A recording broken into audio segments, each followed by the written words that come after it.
Hello everyone, it's Leo, and in this video we are checking out episode summaries.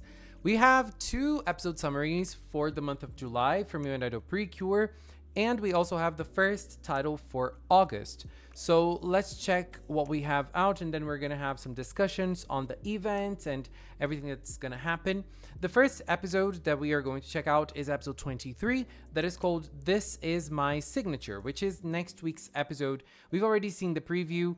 The preview seems to be very interesting, and I'm very excited. So in this episode, we're going to have the IDOL PRECURE and also Zukyun Kiss signing autographs to gift to their fans. And then Uta and Nana realize that they haven't thought about their signatures at all. And then we also have Kokoro, who is always prepared, always ready. And Kokoro has said that she already thought of this because she thought that she might need a signature someday. So she trained a signature that she based off on the signature of a very popular idol. This popular idol is clearly Hibiki Kaito, who is coming back to you and IDOL PRECURE in episode 23. And it's interesting because Kaito met the girls in episode 4. But at that time, we only had Uta and Nana. Now it is time for Kokoro to... We don't really know if Kokoro is going to get to know Kaito, but she is clearly going to know that the other girls have met him before. Purirun has also seen Kaito, but Purirun does not care. Maruran hasn't either, but I don't think Maruran will care as well. So it is time for Kokoro to get to learn that the girls know about Kaito. And another thing that we know about this episode is that in this episode, there is going to be the announcement that Kaito is coming back to the idol industry. He was on hiatus, and now he's coming back. He's resuming his idol activities. Another interesting thing to point out is that this month, July, is also the release of the vocal album from You and IDOL PRECURE. And Kaito's song is going to be featured on the vocal album as well. So probably we're gonna hear a little bit more of his song in the episode. We heard it in episode 4. The lyric video is also on the official PRECURE YouTube channel, but we're probably going to see more of that as well. Another thing that happens in this episode that we could see in the preview is that the girls are going to do a handshake event, and Kaito is going to participate, and he's going to shake Cure Idol's hand, and Cure Idol is going to feel something at that moment, but Kaito seems to feel something in this moment as well. We don't really know what it is, but he's probably going to feel like, oh, this is similar.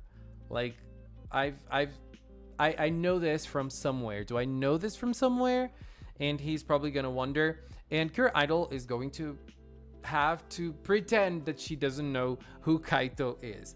But I'm very excited for this episode. There's also the fact that Kaito is being kind of prominent in the merchandise lately. He appeared in the 2 latest collections from the Pretty Store. He also appeared on this collection that is a new Pretty Store that's going to open for a limited time, and Kaito is going to be present in it as well.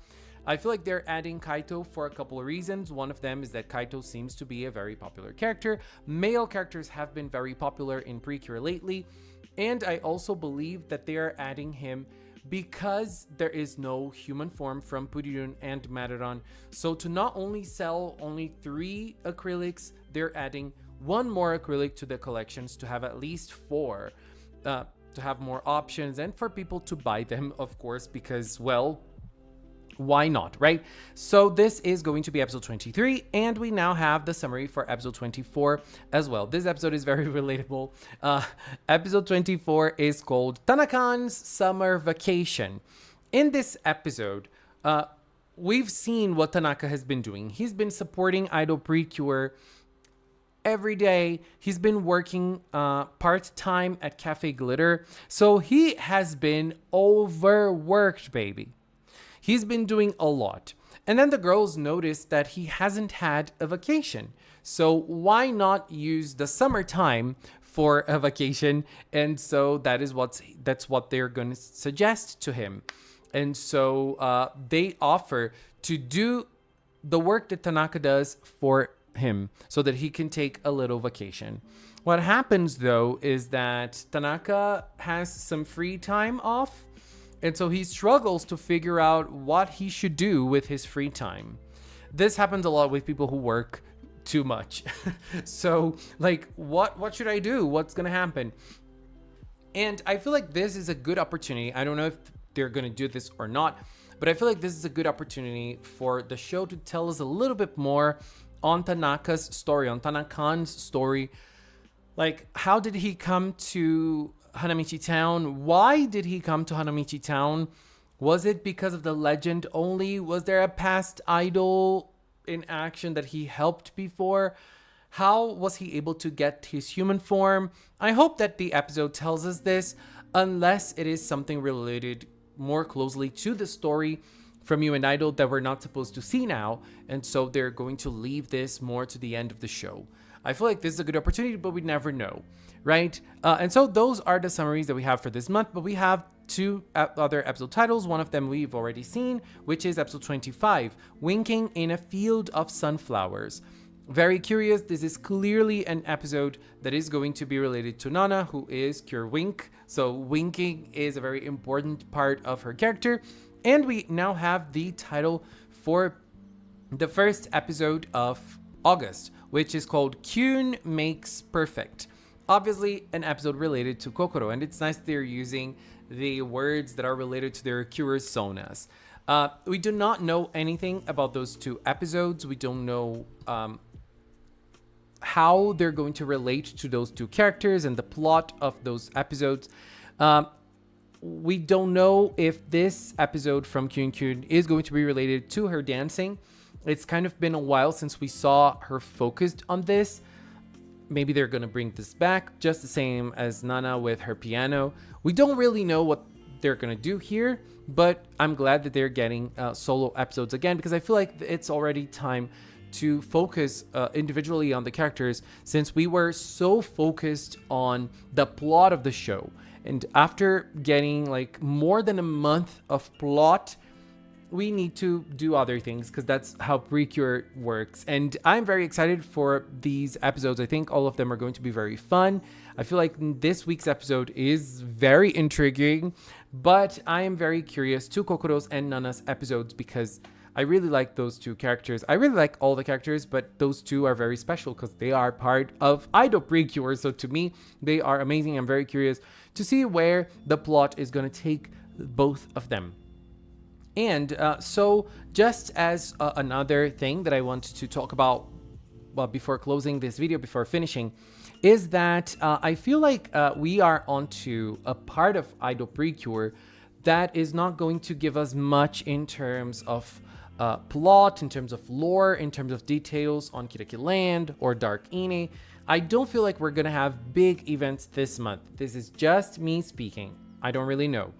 But just me saying, I don't think that we're going to have big events. I don't think we're going to have certain things that are very relevant to the narrative of the show. We just had, as I said, a very eventful couple of weeks. So it's usually time to wind down a little bit. That's usually how Precure works. But there is something that is going to be very relevant in the future for sure, which is Meteoron.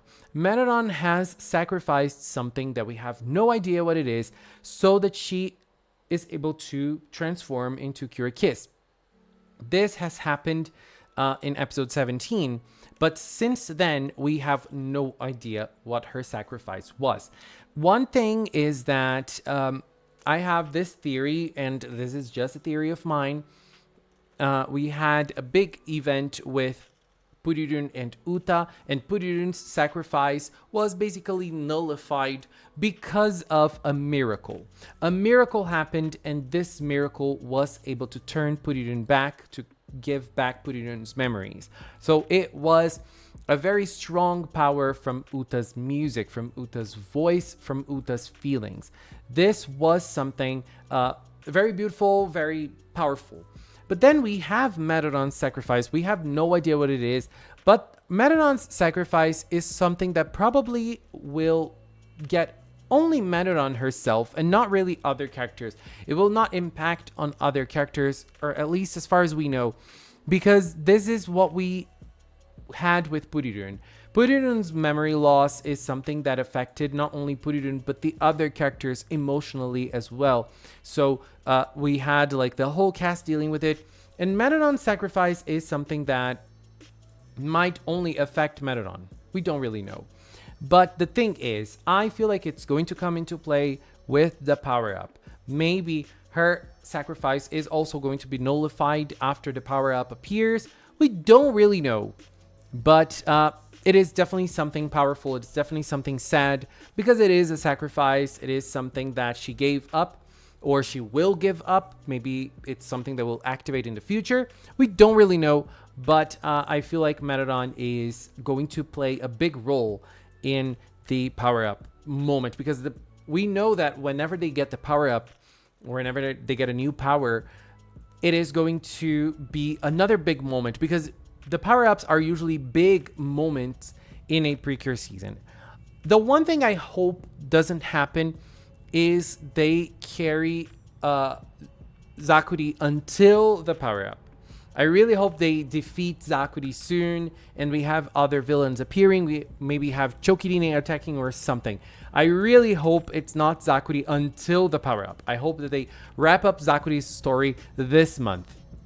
I really hope so. Please, Idol Precure, please give us more villains. And show us Cuddy as well. We would love to see Cuddy. Maybe in Tanaka's episode. No. We need to see Cuddy this week in the handshake event. We need to see Cuddy in the handshake event. Cuddy deserves this moment with his idols. He deserves his moment with his idols. Anyways, babies, this is it for now. I want to take this little time to thank the Magical Cinnamon production team helping me with this content. Thank you very, very much. And also the members of the Magical Cinnamon channel. If you're a member here on YouTube, on Patreon, on Throne, thank you very much for your support. And if you've watched up to now, thank you so much as well. Thanks so much for watching, and until next time, bye-bye.